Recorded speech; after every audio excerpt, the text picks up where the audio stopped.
এই প্রকার ସବୁ প্রকার ଥିବା ଭାରତବର୍ଷ ଆଜି ପୃଥିବୀ ଇତିହାସ ଯଦି ଆମେ ଦେଖିବା ତାହେଲେ ଆମେ ବହୁତ ପଛରେ ପଡ଼ିଯାଇଛେ, ବହୁତ ରସତରଗାମୀ ହେଇଯାଇଛେ। ସେଥିପାଇଁ ଏ ଭାରତବର୍ଷକୁ ଆଉ ଥରେ ଶ୍ରେଷ୍ଠତର କରିବା ପାଇଁ, ଏ ଦେଶକୁ ପରମ ବୈଭବଶାଳୀ କରିବା ପାଇଁ ଆମେ ସମସ୍ତେ ମନନ ଚିନ୍ତନ କରୁଛୁ। ସେଥିପାଇଁ ଆମ ସମସ୍ତଙ୍କର କିଛି ନା କିଛି ଭୂମିକା ରହିଛି। ଏବେ ଯେତେବେଳେ ସମସ୍ତଙ୍କର ପରମ ବୈଭବଶାଳୀ ବା ଦେଶକୁ ଶ୍ରେଷ୍ଠ କରିବା, ତାହେଲେ ଭାରତ ମାତାଙ୍କର ଜୟଗାନ ହେବ। ସବୁ ଦୃଷ୍ଟିରୁ ଆମେ ବିକଶିତ ହେବା, ତାହେଲେ ଯାଇ ଏ ଦେଶ ବିକଶିତ ହେବ। ତାକୁ ବିଚାର କରିକିରି ଆମର ଗୋଟେ କଥା ହେଇଛି, ଯଦି ଦେଶକୁ ସର୍ବଶ୍ରେଷ୍ଠ ସ୍ଥାନକୁ ନେବା ପାଇଁ ଚାହୁଁଛେ, ପରମ ବୈଭବଶାଳୀ ଆଡ଼କୁ ନେବା ପାଇଁ ଚାହୁଁଛେ, ତାହେଲେ ତାର କର୍ତ୍ତବ୍ୟଟା କ'ଣ, ତାର ରାସ୍ତାଟା କ'ଣ, ଯେ ମାର୍ଗଟା କ'ଣ। ସେଥିପାଇଁ ଭାରତବର୍ଷରେ ଗୋଟେ ଶ୍ଲୋକ ମାଧ୍ୟମରେ ଏ ବିଚାରକୁ ବ୍ୟକ୍ତ କରାଯାଇଛି। ସେ ବିଚାର କ'ଣ? ସର୍ବେ ଭବନ୍ତୁ ସୁଖିନଃ, ସର୍ବେ ସନ୍ତୁ ନିରାମୟା, ସର୍ବେ ଭଦ୍ରାଣୀ ପଶ୍ୟନ୍ତୁ ମା କଶ୍ଚିତ୍ ଦୁଃଖଭାଗ। ସମସ୍ତେ ସୁଖୀ ହୁଅନ୍ତୁ ବୋଲି କୁହାଯାଇଛି। ସୁଖୀ ମାନେ କ'ଣ? କେଉଁଥି କାରଣ ସୁଖୀ ହେବ? ସେଥିପାଇଁ କମ୍ୟୁନିଷ୍ଟ ବିଚାରଧାରା ଯେଉଁ ଅଛି, ସେ ବିଚାରଧାରାରେ ତିନୋଟି ଜିନିଷ ଯଦି ଜଣେ ପ୍ରାପ୍ତ କରିଗଲା, ତାହେଲେ ତାକୁ କୁହାଯାଉଛି ଯେ ସେ ସୁଖୀ ହେଇଯିବ। କ'ଣ ସେ ତିନିଟା ଜିନିଷ? ସେଥିପାଇଁ କୁହାଯାଏ ରୁଟି, କପଡ଼ା ଓ ମକାନ। ଖାଇବା ପାଇଁ ଯଦି ଖାଦ୍ୟ ହେଇଗଲା, ବସ୍ତ୍ର ହେଇଗଲା, ପିନ୍ଧିବା ପାଇଁ ବସ୍ତ୍ର ହେଇଗଲା, ରହିବା ପାଇଁ ଯଦି ବାସୋପଯୋଗୀ ଘର ହେଇଗଲା, ତାହେଲେ ଏ ତିନିଟା ଯଦି ଜିନିଷ ହେଇଗଲା, ତାହେଲେ ତାକୁ ସୁଖ ମିଳିବ ବୋଲି କୁହାଯାଉଛି। କିନ୍ତୁ ଭାରତବର୍ଷର ଲୋକ କହୁଛନ୍ତି ନା, ଏ ତିନିଟା ଜିନିଷର ସୁଖୀ ହେବନି, ଆଉ ଦୁଇଟା ବି ଅଛି। ତା ସେ ଭିତରେ କ'ଣ ଦିଆହେଇଛି? ଏ ଯଦି ସୁଖ ପ୍ରାପ୍ତ କରିବାର ଅଛି, ତାହେଲେ ଆଉ ଦୁଇ କଦମ ବି ଆଗକୁ, ଆହୁରି ବହୁତ କଦମ ଯିବାର ଅଛି। ତେବେ ସେ ଭିତରେ ଆଉ ଦୁଇଟା ଆମେ ଯୋଡ଼ିଛୁ। ମିନିମମ୍ ଆଜିକାର ଯେଉଁ ପ୍ରକାର କୁହାହେଉଛି ଯେ ଅର୍ଥ ସର୍ବସ୍ୱ ଅଞ୍ଚଳରେ, ଯେ ଆଉ ଦୁଇଟା ଜିନିଷ ନହେଲେ ଜଣେ ଫିଜିକାଲି ସୁଖ ପ୍ରାପ୍ତ କରିପାରିବନି। ସେଥିରେ ଯୋଡ଼ି ଦିଆଯାଇଛି କ'ଣ? ସର୍ବେ ଭବନ୍ତୁ ସୁଖିନରେ, ରୁଟି କପଡ଼ା ଓ ମକାନ ହେଇଗଲା। ସର୍ବେ ଭବନ୍ତୁ ନିରାମୟ, ନିରୋଗ ହେବା ଦରକାର ସମସ୍ତେ। ନିରୋଗୀ ଯଦି ହେବା ନାହିଁ, ତାହେଲେ କେହି ସୁଖ ପ୍ରାପ୍ତ କରିପାରିବେ। ତେଣୁ ନିରୋଗ ନ ହେବା ପାଇଁ, ରହିବା ପାଇଁ ତାର ବ୍ୟବସ୍ଥା କ'ଣ, ସେଟା ବି ବହୁତ ଆବଶ୍ୟକ ଅଛି। ଆଉ ତା ସହିତ ଆଉ ଗୋଟେ ଷ୍ଟେପ୍ ଅଛି। ସେ କ'ଣ? ସର୍ବେ ସନ୍ତୁ ନିରାମୟା, ସର୍ବେ ଭଦ୍ରାଣୀ ପଶ୍ୟନ୍ତୁ ବୋଲି। ସମସ୍ତେ ଭଦ୍ର ହୁଅନ୍ତୁ। ମାନେ କେତେବେଳେ ଭଦ୍ର ହେବେ ସମସ୍ତେ? ଯେତେବେଳେ ସମସ୍ତେ ଶିକ୍ଷିତ ହେବେ, ଯେତେବେଳେ ସେମାନେ ଆଚାର ବ୍ୟବହାର ସାଂସ୍କୃତିକ ଦୃଷ୍ଟିରୁ, ବ୍ୟବହାରିକ ଦୃଷ୍ଟିରୁ ଉଚ୍ଚତର ସ୍ଥାନ ପ୍ରାପ୍ତ କରିବେ, ତାହେଲେ ଯାଇ ଆଗକୁ ବଢ଼ିବେ। ଇଏ କଥା ପାଞ୍ଚଟି ଜିନିଷ ଆମେ ଭାରତୀୟ ଦର୍ଶନରେ ଆମେ କହୁଛୁ ଯେ ରୁଟି କପଡ଼ା ଓ ମକାନ ସହିତ ସ୍ୱାସ୍ଥ୍ୟ ବି ଦରକାର, ଶିକ୍ଷା ବି ଦରକାର। ଏ ପାଞ୍ଚଟି ଯଦି ଜିନିଷ ହେବ ନାହିଁ, ତାହେଲେ ସମାଜର ବିକାଶ ହେବ ନାହିଁ, ଦେଶର ବି ବିକାଶ ହେବ ନାହିଁ। ତେଣୁ ଏଇ ପାଞ୍ଚଟି ଜିନିଷକୁ ପ୍ରାପ୍ତ କରିବା ପାଇଁ ଯାହା ଯାହା ଆବଶ୍ୟକତା ଅଛି ଦେଶରେ, ସେଥିପାଇଁ କରିବା ଦରକାର। ଗତ 15 ବହୁତ ଲୋକ ଦେଖିଛନ୍ତି, ମୁଁ ବି ବହୁତ ପାଖରୁ ମିଶିଛି। ଯଦି ମୁଁ ବିଏନ୍ଏସ୍ରେ ନଥିଲି, ତଥାପି ଅନେକ ଜାଗାରେ ଅନେକ ସମୟରେ ତାଙ୍କ ସହିତ କାମ କରିବାକୁ ସୁଯୋଗ ମିଳିଛି, ତାଙ୍କ ସହିତ ରହିବାର ବି ସୁଯୋଗ ମିଳିଛି। ତ ସିଏ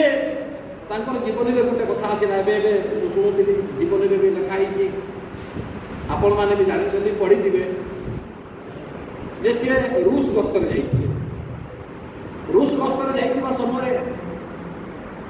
ସିଏ ଜାଣିବାକୁ ଚାହିଁଲେ ଯେ ପୃଥିବୀର ସବୁଠୁ ଗରିବତମ ଦେଶ ହେଉଛି ମେକ୍ସିକୋ। ସେଥିପାଇଁ ମେକ୍ସିକୋ ଯେହେତୁ ଗରିବ ଜିନିଷ, ଅଧିକ ଋଣଗ୍ରସ୍ତ ହୋଇଥିବା ଦେଶ, ବହୁତ ଗରିବୀ ଦେଶ, ସେଥିପାଇଁ ସେଠିକାର ଲୋକମାନଙ୍କର ଜୀବନ ପଦ୍ଧତି କ'ଣ ଅଛି, ସେମାନେ କେଉଁ ଅବସ୍ଥାରେ ଅଛନ୍ତି, ତାକୁ ଦେଖିବା ପାଇଁ ଯାଇଥିଲେ। ସେଠି ଲୋକମାନେ କହିଲେ, ସେଠି ଆପଣ କ'ଣ ଦେଖିବେ?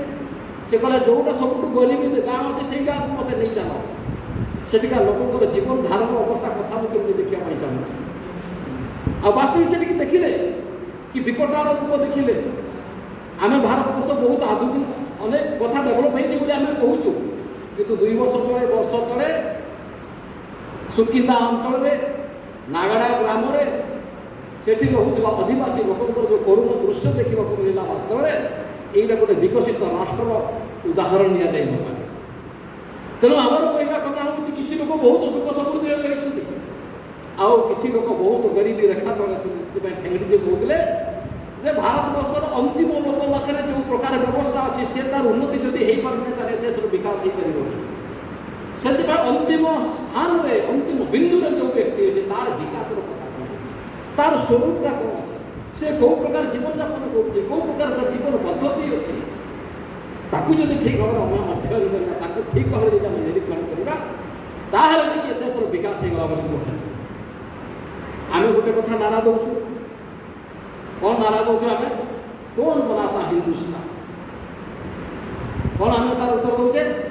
भारत के मजदूर किसान भारत वर्ष निर्माण करता कि वास्तव में भारत वर्ष मजदूर और भारत वर्ष किसान के देश को भाग्य निर्माण एमाने भारत वर्ष निर्माता ये भारत वर्ष निर्माता मानकर गतिविधि को तांकर विचार को से विचार को कौन है कि समान समाज को चाहते समान समाज में स्थिति को समाज में से कौन संदेश देवाई चाहते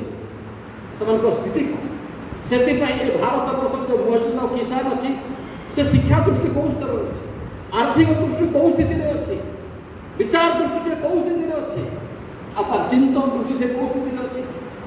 से ए भारत वर्ष को श्रेष्ठ करने चिंता करुच्ची ए भारत वर्षर प्रत्येक जनता सुख दुखे सहभागी होगा से चिंता विचार करुच्ची जदि करूना से आम कर्तव्य से आम कर्तव्य तेना आमर कहवा कथा होती केवल आम भारतीय मजदूर संघ तैयारी करी से आम सब प्रकार एमती समाज में कौन क्षेत्र रही न जाऊ जो क्षेत्र में आमर स्पर्श नथिबो से रेलवे अंचल रेलवे कर्मचारी संघर करागला पोस्टाल वाला करागला बैंक क्षेत्र में करागला अंगनवाड़ी क्षेत्र में करा आशा क्षेत्र में करा साधारण स्कूल रोषई कर बाचिका मान संगठन कर तार उन्नति हो तार सुविधा हो ये अंगनवाड़ी कर्मचारी मैंने 120 टंकार चाकरी करते आज 750 टंकार आसिले 7,500 स्थान में पहुँची गले आशा दीदी मान बहुत दयनीय अवस्था था से आउ कि 3,500 पहुँचते एवं समस्त बाचिका बाबा भौणी मान देखाई से कहते आम मात्र 1500 अच्छु मुझे ठीक अच्छे तुम अवस्था दिन अन्य अवस्था करता जो दिन जो दिन आम जानी भारत आम जो भारतीय मजदूर संघ जो राष्ट्रीय अधिवेशन था जो मैंने अधिवेशन को शुणुते हाथ टेक जो मैंने राष्ट्रीय अधिवेशन को शुणुते आम मान भितर मात्र 2 जन अच्छा से दिन भाषण उद्घाटन कले परम पूजनीय सरसंघ चालक मोहन राव भागवत से बहुत बड़ कथा कहे भारत वर्ष अणसंगठित क्षेत्र में जो मजदूर मैंने अच्छा संख्या हूँ 45 कोटी बहुत बड़ संख्या 45 कोटी संख्या अच्छी जोटा अणसंगठित क्षेत्र अच्छे तो संगठित क्षेत्र में अच्छे से कथा बुझापी कहीं नहीं समाज दुख दुर्धा बुझापी भी कहीं नहीं समाज बहुत शोषण करा निज भक्तभोगी अच्छे आप रेलवे कर्मचारी संघ आम अच्छी केन्दुझर जिले गोटे रनिंग रूम यूनियन हो जाए बंशी प्रकार दरमा के कंट्राक्टर 5,000 ता भर भी 16 घंटा ड्यूटी करने ता भर किसी लोक को छटई करने यूनियन होता कारण आम आंदोलन को ओह्ल पड़े आप जटिणी अच्छा से कंट्राक्टर गोटे दिन पूरा बंद होगा जो से कंट्राक्ट गोटे पेटी कंट्राक्ट दे से तार से दादागिरी जमी कहुए ना कुछ असरपा काली बिराड़ी टाण तो से प्रकार सी से बहुत ताऊ देखते जहाँ भी श्रमिक आंदोलन था आज से कम से कम सेंट्रल प्रेस जदि हो पारा नहीं स्टेट्र जो व्यवस्था अच्छी राज्यर जो पेमेंट स्केल जो व्यवस्था अच्छी सर्वनिम्न 300 टंका देवाई से बाध्य होगा कंट्राक्ट तो से बहुत खुशी गले 5,000 टंका पाइबार 7,500 टंका मिनिमम हो जे अणकुशली जी कुशली 11,500 टंका होगा तो से जीवन के भावी नथिले जे आम ये प्रकार किसी सुविधा प्राप्त करें से भारतीय मजदूर संघ पक्ष लगे किसी आम बहुत बड़ किसी करना किंतु आमर कहना कथा अच्छी शेष मजदूर आम मजदूर क्षेत्र दी जाए से शेष मजदूर अवस्था कौन ताकू आकलन कर आवश्यकता अच्छी एठी भी से प्रकार कथा अच्छी बहुत असुविधा होती आम शांति उपासर से जाइए आप सेंट्राल ऑफिस को आम देखाई से कौ अवस्था से भर अणकुशली जो मैंने अच्छा जो कंट्राक्चुआल अच्छा से भी दयनीय अवस्था अच्छे तेना आमर कहवा कथा होती भारत वर्ष में जब श्रेष्ठ स्थान को आगे आम नापी चाहूँ ताहले समस्ते वैचारिक दृष्टिकोण जे देश को महान करार अच्छे से व्यक्तिर महान आवश्यकता अच्छे व्यक्ति महान हवा दरकार जे पर्यंत प्रत्येक व्यक्ति यही ता मन भर राष्ट्रीय भावना जड़ित हम ना ये राष्ट्र प्रति मोर भी कर्तव्य अच्छी ये समाज प्रति मोर भी कर्तव्य अच्छे केवल मुझे खाइले हम से नारा आगे कम्युनिस्ट कहते से जो कमाएगा सो खाएगा यहाँ जो कम्युनिज्म विचारधारा जी कमाइब सी खाइब से भारतीय मजदूर संघ नारा को परिवर्तन करगला जो कमाएगा सो खिलाएगा जी कमाइब से खिले भाई अच्छा भौणी अच्छे वृद्धा बापा अच्छा अपही जो मैंने अपंग थे परिवार सहयोग करवा माने प्रत्येक व्यक्ति चिंतन करवा प्रत्येक परिवार चिंतन करवा ये हूँ आम विशेष दृष्टिकोण से ए विचार को आग को त्वरान्वित करने आमको बहुत बड़ विशाल क्षेत्र अनुसार उदार हृदय सहित आमको ये संगठन वैचारिक स्तर सहित जड़ित होकर विचार सहित आधारित कर प्रत्येक व्यक्तिर सुख दुखे सहभागी होकर आज आम प्रथम कथा हूँ जिते आम परिवार गोटे डेभलपमेंट कथा चिंता करुचे से प्रत्येक व्यक्तिर भल मंद कथा आम चिंता करुचे मोर सान भाई मोर पुओ झील मोर वृद्ध बापा माँ अच्छा मोर भाई भौणी अच्छा से कथा जमी आम चिंता करूँ पुणी साई कथा चिंता करूँ गाँ चिंता करूँ ये प्रकार क्रमश जमी हो चली प्रथम भारतीय मजदूर संघ तरफ जो आम ईस्ट कोस्ट रेलवे मजदूर संघ अच्छू आम से वृद्धि पाइबा जिते आमरी कार्यकर्ता मान से आत्महत्या तैयारी हम आमर परस्पर मध्य सहयोग सुखभागी होगा अन्य मान प्रति आम चिंतन करवा यही प्रकार क्रमश विकास होकर चलवा भावुचे निश्चित भाव में विचारधारा परिवर्तित होगा सहित सांगठनिक शक्ति त्वरान्वित होगा सहित आम जो देश को श्रेष्ठ स्थान को पहुँचाई चाहूँ से भारतीय मजदूर रेलवे मजदूर संघर प्रत्येक कार्यकर्ता भितर ये भावना निर्माण होगा दरकार भावना जे मु केवल मजदूर संघर कार्यकर्ता नुहे ये भारत वर्षर सेवा करने जो सैनिक यही प्रकार मान केवल सैनिक अच्छी से सीमार लड़ाई नुहे प्रत्येक स्थान में सैनिक भूमिका नहीं काम करने पड़ो आम आज इस्राएल को कहूँ सब शक्तिशाली देश कौन इज्राएल आम शस्त्र किणुचे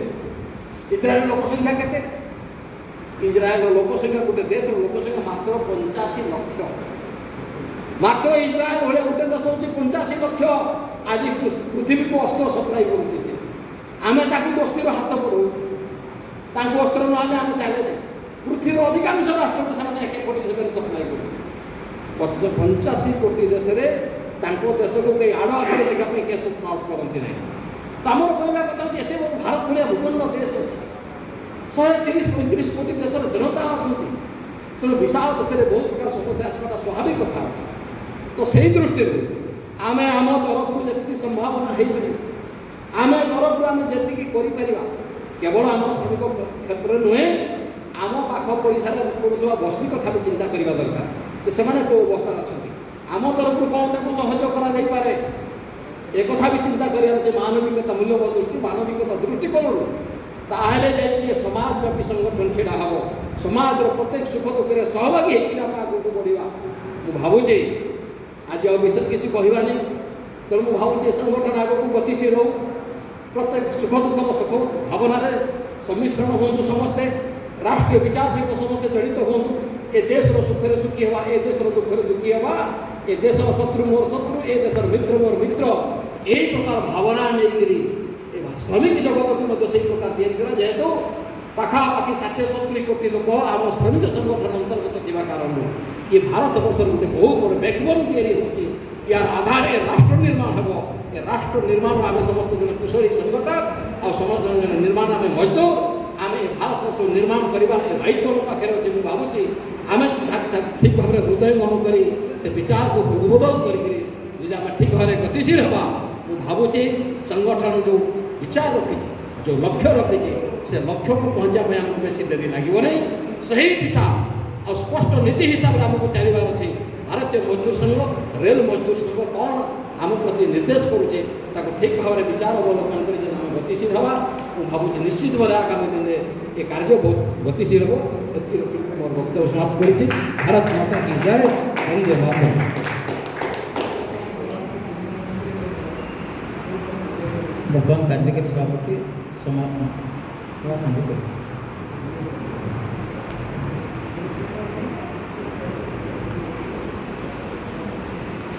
Thank you. भाई, रतन भाई और हमारे सचिव है, और सबसे ज़्यादा मैं ये कहना चाहूँगा रंजन दास को हमारी तरफ से बहुत ही बड़ा शुभकामनाएं, और जो दायित्व आप लोग मुझे दिए हैं उसका तो मैं स्वीकार करता हूँ। और ये बात है, और आप लोगों के ये मैं कितना खरा उतरना उसको मैं अपना काम में ला के बताना चाहता हूँ। आज का ये जो सभा हम लोगों ने सुबह से जो शुरू किया है इसका अंतिम चरण आ गया है, तो ज़्यादा नहीं कहूँगा, इतने ही कह के हमारे सभा को यहीं पर समाप्त करता हूँ। नमस्कार।